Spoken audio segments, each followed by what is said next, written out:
पश्चिमा राष्ट्रबाट सहयोग आउन छाडेपछि युक्रेन दबावमा पर्यो।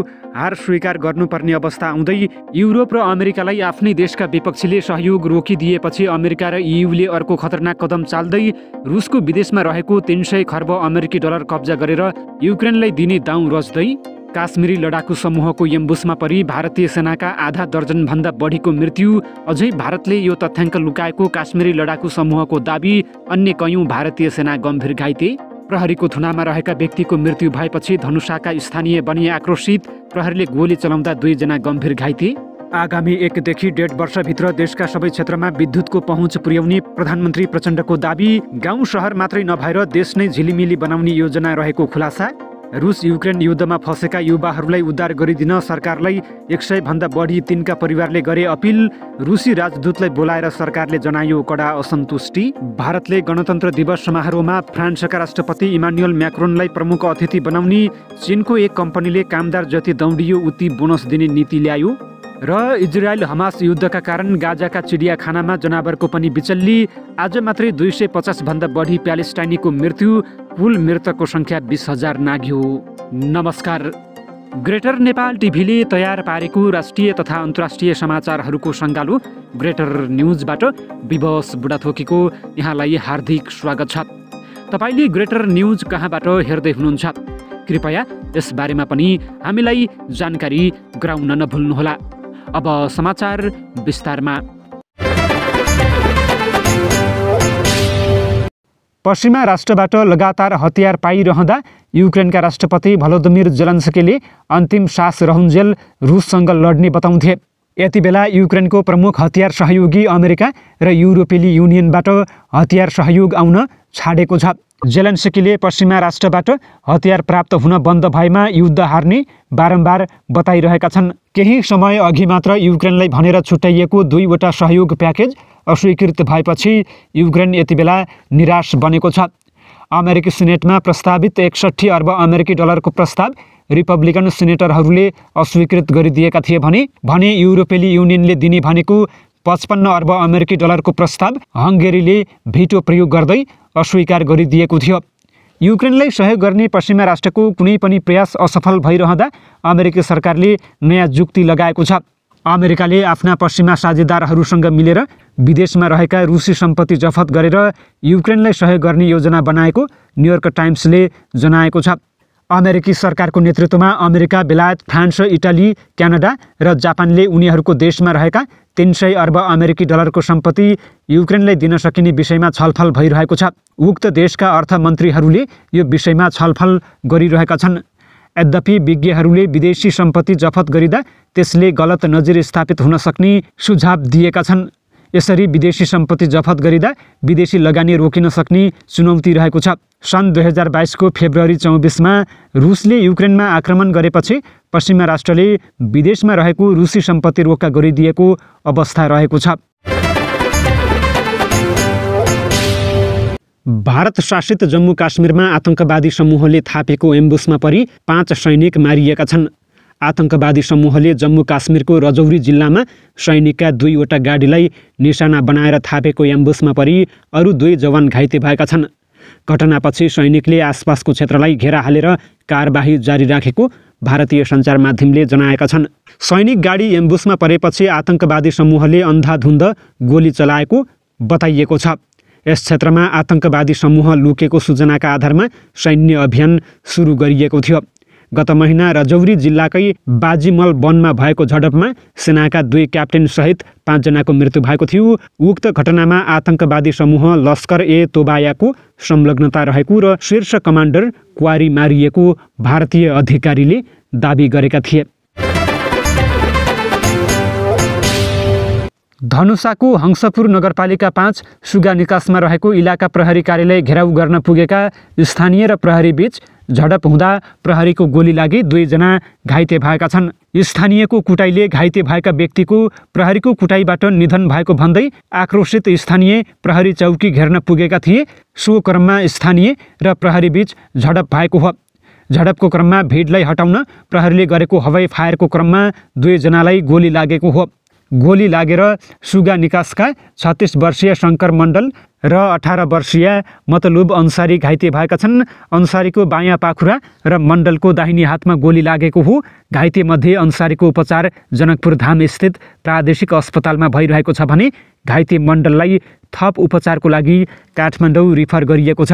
प्रहरीको गोली लागि घाइते भएका दुवैजनाको उपचार खर्च राज्यले बेहोर्नुपर्ने माग गरिएको छ। प्रहरीको गोली लागेर 2 जना सहित झडपमा परि 3 जना घाइते भएको स्थानीयले बताएका छन्। यता जिल्ला प्रहरी कार्यालय धनुषाका अनुसार आक्रोशित स्थानीयको भिडले इलाका प्रहरी कार्यालयमा आगजनी गर्न थालेपछि प्रहरीले आत्मरक्षाका लागि गोली चलाएको जनाएको छ। आक्रोशित स्थानीयको भिडले प्रहरी उप आक्रमण गर्न खोजेको र सशस्त्र प्रहरीको एउटा मोटरसाइकल पूर्ण रूपमा जलाइदिएको र नेपाल प्रहरीको एउटा मोटरसाइकलमा समेत आगजनी गरी क्षतिग्रस्त बनाइदिएको जिल्ला प्रहरी कार्यालय धनुषाले जनाएको छ। स्थानीय दीपा मण्डललाई स्थानीय बीचको विवादको क्रममा पक्राउ गरी इलाका प्रहरी कार्यालयमा लगिएका बेला प्रहरी सही तुरानन्द ठाकुरको पिटाइबाट मण्डलको संवेदनशील अङ्गमा चोट लागेको साथै उपचारको क्रममा मृत्यु भएको स्थानीयले बताएका छन्। प्रधानमन्त्री पुष्पकमल दाहाल प्रचण्डले आगामी 1 देखि 1.5 वर्षभित्र देशलाई पूर्ण रूपमा विद्युतीकरण घोषणा गर्ने तयारी भइसकेको बताएका छन्। शुक्रबार सुनसरी स्थित इनरुवा सब स्टेसनको उद्घाटन गर्दै उनले घर र बस्तीमा बत्ती बाल्न मात्र नभई देशलाई नै उज्यालो बनाउन विद्युत उत्पादन प्रसारण र वितरण गर्ने योजनाका साथ उत्साहजनक कामहरू भइरहेको बताएका छन्। नेपाल सरकारको दिशानिर्देश, नेपाल विद्युत प्राधिकरणको योजना र नेपाली जनताको साथ र सहयोगले नेपालको ऊर्जा क्षेत्रले फड्को मारिरहेको छ। उनले भने घर र बस्तीमा बत्ती बाल्न मात्र नभएर समृद्धि र देशलाई उज्यालो बनाउन विद्युत उत्पादन प्रसारण र वितरण गर्ने योजनाका साथ अहिले उत्साहजनक काम भइरहेका छन्। उनले देशभित्र उत्पादित विद्युत यही खपत गर्न सरकारले केही दिन अघि मात्र विद्युत खपत सम्बन्धी कार्य योजना मन्त्री परिषदबाट पारित गरेको स्पष्ट पारे। यसले विद्युत खपत बढाउन ठूलो दिशानिर्देश गरेको छ उनको भनाइरहेको छ।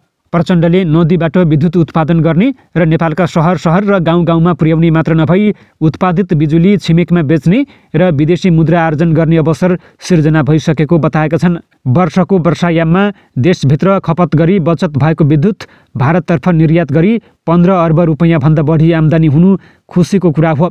नवीकरणीय ऊर्जाको बढोत्तरी गर्दै शून्य कार्बन उत्सर्जनको नीतिलाई व्यावहारिक रूपमा लागू गर्न समेत सहभागी राष्ट्र तयार भएकाले जलविद्युतको अपार सम्भावना रहेको हाम्रो देशलाई ठूलो फाइदा पुग्नेछ। यो तर्फ हामीले विशेष ध्यान दिनुपर्छ उनले भने। रुसी सेनामा भर्ती भएका आफन्तलाई स्वदेश फर्काइदिन अनुरोध गर्दै परराष्ट्र मन्त्रालय धाउनेको सङ्ख्या दिनदिनै बढ्न थालेको छ।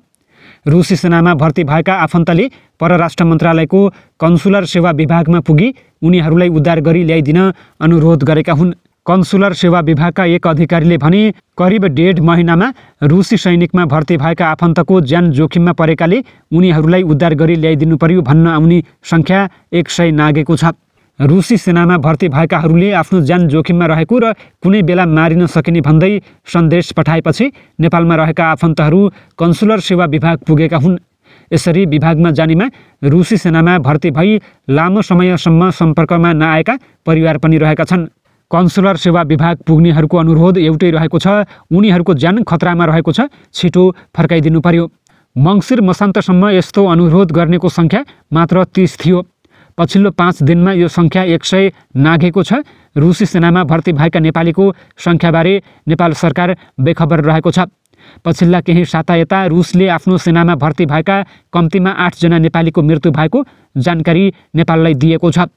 रुसी सेनामा भर्ती भई युक्रेनसँगको युद्धमा मारिने नेपालीमा गोर्खाका सन्दीप थपलिया, कपिलवस्तुका रूपक कार्की, कास्कीका देवान राई, स्याङ्जाका प्रीतम कार्की, दोलखाका राजकुमार रोका, इलामका गङ्गाराम मुक्तन र कुन्दन सिंह लगायतका छन्। युद्धका क्रममा रुसी सेनामा भर्ती भएका 4 जना नेपालीलाई युक्रेनी सेनाले नियन्त्रणमा लिई युद्धबन्दी बनाएको छ। युक्रेनले युद्धबन्दी बनाएका 4 जना नेपालीमा बर्दिया राजपुर 1 का विवेक खत्री, काभ्रे पलाञ्चोक मण्डन देउपुर 6 का सिद्धार्थ ढकाल, मोरङ लेटाङ 2 का विकास राई र रोल्पा रुन्टीगढी 8 का प्रतीक पुन रहेका छन्। नेपालले रुसलाई नेपाली युवा भर्ती गर्न अनुमति दिएको छैन, न त नेपाल र रुस बीच नै त्यस्तो कुनै सहमति भएको छ। तर पछिल्ला घटनाक्रमले ठूलो सङ्ख्यामा नेपाली रुसी सेनामा भर्ती भएको अनुमान गरिएको छ। उद्धारका लागि पहल गरिदिन भन्दै ठूलो सङ्ख्यामा आफन्तहरू विभागमा आएपछि परराष्ट्र मन्त्रालयले काठमाडौँ स्थित रुसी दूतावास, रुसको मस्को स्थित नेपाली दूतावास, भारतको नयाँ दिल्ली स्थित नेपाली दूतावास र जर्मनको बर्लिन स्थित नेपाली दूतावास मार्फत रुस र युक्रेनमा रहेका नेपालीको उद्धार गर्ने प्रयास गरिरहेको छ, तर सफलता भने हात परेको छैन। यस्तै रुसले अवैध तरिकाले नेपालीलाई आफ्नो सेनामा भर्ती गरेको भन्ने भनाइ नेपाल सरकारको रहेको छ। नेपालले यसप्रति रुससँग कडा शब्दमा असन्तुष्टि समेत जनाएको छ। परराष्ट्र मन्त्रालयले नेपालका लागि रुसी राजदूत अलेक्सेई नोभिकोभलाई मन्त्रालयमा बोलाएर खुलेर असन्तुष्टि जनाएको हो।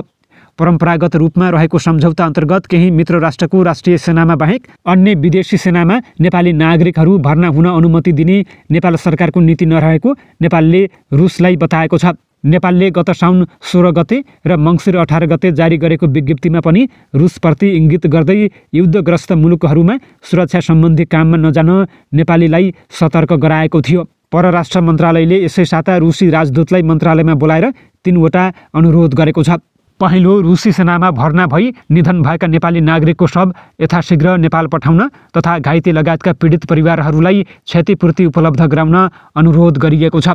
दोस्रो, नेपाली नागरिकलाई रुसी सेनामा भर्ना नगर्न र भर्ना गरिएका नेपाली नागरिकलाई तत्काल नेपाल फर्काउन अनुरोध गरिएको छ। तेस्रो, रुसी सेनामा भर्ना भएका नेपाली नागरिकहरूको सङ्ख्या, घाइते नेपालीको सङ्ख्या तथा उनीहरूको अवस्थाबारे रुसी सरकारबाट आधिकारिक रूपमा यथाशीघ्र जानकारी गराउन अडान राखेको छ। भारतको गणतन्त्र दिवस समारोहमा प्रमुख अतिथिका रूपमा फ्रान्सका राष्ट्रपतिलाई निमन्त्रणा गरिएको छ। फ्रान्सका राष्ट्रपति इमानुएल म्याक्रोनलाई सन् 2024 को जनवरी 26 भारतको गणतन्त्र दिवस समारोहमा सहभागी हुन निमन्त्रणा गरिएको स्रोतले जनाएका छन्। नयाँ दिल्लीमा आयोजना हुने गणतन्त्र दिवस समारोहमा फ्रान्सको नेतृत्वको प्रमुख आतिथ्यताको यो 6औं अवसर हुनेछ। म्याक्रोभन्दा पहिले फ्रान्सका पूर्व प्रधानमन्त्री ज्याक सिराक सन् 1976 र 1998 भारतको गणतन्त्र दिवस समारोहमा प्रमुख अतिथि भएका थिए भने सन् 1980, 2008 र 2016 पूर्व राष्ट्रपति भ्यालेरी गिस्कार्ड, निकोलस सार्कोजी र फ्रान्कोइस ओलान्द मुख्य अतिथि भएका थिए। गत वर्ष उक्त समारोहको प्रमुख आतिथ्यता दक्षिण अफ्रिकाका राष्ट्रपति सिरिल रामाफोसाले गरेका थिए। आजभन्दा 100 वर्ष अघि 21 डिसेम्बर 1923 नेपाल र बेलायतबीच सन्धिमा हस्ताक्षर भएको स्मरणमा परराष्ट्र मन्त्रालयले बिहिबार सिंहदरबारको बेलायती बैठक स्टेट हलमा कार्यक्रम आयोजना गर्यो। 1 शताब्दी अघि सन्धि भएकै सभाकक्षमा त्यसबेला बेलायती राजदूत WFT वनकर र चन्द्र शमशेर जबरा लगभग बसेकै ठाउँमा बेलायती राजदूत रब फेन र परराष्ट्र मन्त्री NP साउद बसेका थिए। राजदूत फेनले नेपालीमा बोल्दै कहिल्यै उपनिवेश नभएको सदा सार्वभौम राष्ट्र नेपालको प्रशंसा गरे भने मन्त्री साउदले सन् 1923 को सन्धिलाई एक दरिलो दस्तावेजको संज्ञा दिए। एसिया र अफ्रिकामा अन्य मुलुक उपनिवेश रहिरहेको बेला नेपालले भने त्यति बेलाको शक्तिशाली राष्ट्र बेलायतसित समान सन्धि गरेको साउदले स्मरण गरे। हालै परराष्ट्र सचिवको पद सम्हालेकी सेवा लम्सालले सन्धिको महत्त्वबारे प्रकाश पारेकी थिइन्। बेलायती बैठक कक्ष सिंहदरबारको पश्चिम मोहडाको फसाड अर्थात् अग्रभागका रूपमा रहेको छ। 2072 सालको भूकम्पमा चर्किएपछि सम्बन्धित सरकारी कर्मचारीले यसलाई भत्काउने सुझाव दिएका थिए, तर सम्पदा संरक्षण अभियन्ताको सुझाव तथा राष्ट्रिय पुनर्निर्माण प्राधिकरणको अगुवाईमा यसलाई बचाउँदै रेट्रोफिटिङ गरिएको थियो। करिब 150 फिट लम्बाइ र 25 फिट उचाइको यस बैठक झार पानस तथा ऐनाको फोहराले सुसज्जित रहेको छ भने ठुला ऐना तथा नियो क्लासिकल स्टाइलले सिँगारिएको छ। हल बाहिर पश्चिमपट्टिको ठुलो बारदलीबाट सिंहदरबारभित्रको लाम्चो पोखरी र हरियाली तथा मूल गेट बाहिर भद्रकाली र धरहरातर्फको दृश्य देखिन्छ। चीनको एउटा कम्पनीले वर्षको अन्त्यमा कर्मचारीहरूलाई बोनस बाँड्ने एउटा कार्यक्रमलाई व्यायामको प्रवर्धन गर्न तयार पारिएको योजनाले विस्थापित गरेको छ। दैनिक रूपमा व्यायाम गर्ने कर्मचारीहरूलाई कम्पनीले वित्तीय पुरस्कार दिने भएको छ। कागज बनाउने कम्पनी क्वाङतोङ तोङले पेपरको नाम हालै अन्तर्राष्ट्रिय सञ्चार माध्यमहरूमा छापेको थियो। कम्पनीले परम्परागत प्रदर्शनको आधारमा कर्मचारीलाई बोनस बाँड्ने योजनालाई त्यागेर खेलकुद प्रदर्शनमा आधारित भएर बोनस दिने घोषणा गरेको छ। कम्पनीमा 100 जना कार्यरत रहेका छन्। कर्मचारीहरूमाझ स्वस्थ जीवनशैली प्रवर्धन गर्न कम्पनी व्यवस्थापनले कर्मचारीले दैनिक गर्ने व्यायामका आधारमा बोनस दिने निर्णय गरेका हुन्। महिनामा 50 किलोमिटर दौडिने कर्मचारीले मासिक बोनस पुरै पाउनेछन्। 40 किलोमिटर दौडनेले बोनस रकमको 60% पाउनेछन्। यस्तै 30 किलोमिटर दौडिनेले भने 30% पाउनेछन्। एउटै महिनामा 100 किलोमिटर दौडिएको प्रमाणित गर्नेले 30% अतिरिक्त बोनस पाउनेछन्। कर्मचारीहरू स्वस्थ रहे भने मात्रै मेरो व्यवसाय टिक्न सक्छ, क्वाङतोङ तोङ फोको पेपरका हाकिम लिन चियोङले भनेका छन्। आफूले गएको 3 वर्ष कर्मचारीहरूलाई खेलकुद र फिटनेसको मजा लिन प्रेरित गर्दै आएको बताएका छन्। हरेक कर्मचारीहरूले दौडिएर पार गरेको दूरीलाई तिनीहरूको फोनमा एप मार्फत ट्र्याक गरिन्छ। एपले हिमाल चढेको र हिँडाइको गति लगायत कुरा पनि हेर्छ। तोकिएको कुल व्यवसायमा यी दुईको अनुपात क्रमशः 60% र 30% छ। यो बोनस योजना निकै सफल भएको बताइएको छ। चिनिया सञ्चार माध्यमहरूले पनि क्वाङतोङ फोङको पेपरका कर्मचारीहरू नयाँ बोनस प्याकेजबाट खुसी भएको भन्दै खबर छापेको थियो। कम्पनीको यो नीतिप्रति इन्टरनेटमा सकारात्मक प्रतिक्रिया आइरहेको छ। केहीले भने यसले भेदभाव बढाउन सक्ने बताइरहेका छन्। जारी इजरायल हमास द्वन्द्वले गाजापट्टीमा चिडियाखानाका जनावरहरू पनि प्रभावित भएका छन्। गाजाको दक्षिणमा रहेको रफाह सहरमा चिडियाखानालाई इजरायली हवाई आक्रमणले क्षति पुर्याएको बताइएको छ। इजरायली सेनाले चिडियाखानाको नजिकै गहिरो आक्रमणका कारण जनावरहरू त्रस्त रहेको चिडियाखानाका एक व्यक्तिले बताएका छन्। आक्रमणको डरले एउटा चिम्पाङ्जी अड्किएको र अरू पनि त्रस्त अवस्थामा पाइएको उनको भनाइरहेको छ। अक्टोबर 7 देखि गाजामा आक्रमण जारी रहेको छ। यस्तै गाजापट्टीमा इजरायली आक्रमणबाट मृत्यु हुने प्यालेस्टाइनीको सङ्ख्या 20,000 पुगेको छ। अक्टोबर 7 यता 52,586 अन्य घाइते भएका छन्। यसैबीच वेस्ट ब्याङ्कमा इजरायली आक्रमणबाट प्यालेस्टाइनीको मृत्यु हुनेको सङ्ख्या 301 र घाइतेको सङ्ख्या 3,365 पुगेको मन्त्रालयले जनाएको छ। गाजामा गत 24 घण्टामा इजरायलको आक्रमणमा 214 प्यालेस्टाइनीको मृत्यु भएको छ भने अन्य 300 जना गम्भीर घाइते भएका छन्। हवस् त, यिनै खबरसँगै ग्रेटर नेपाल टिभीले तयार पारेको राष्ट्रिय तथा अन्तर्राष्ट्रिय समाचारहरूको सङ्गालो ग्रेटर न्युजको समय सकिएको छ। प्रत्येक पलका ताजा अपडेटको लागि हामी तपाईँको माझमा छौँ। तबसम्मको लागि मलाई पनि आज्ञा दिनुहोस्। नमस्कार।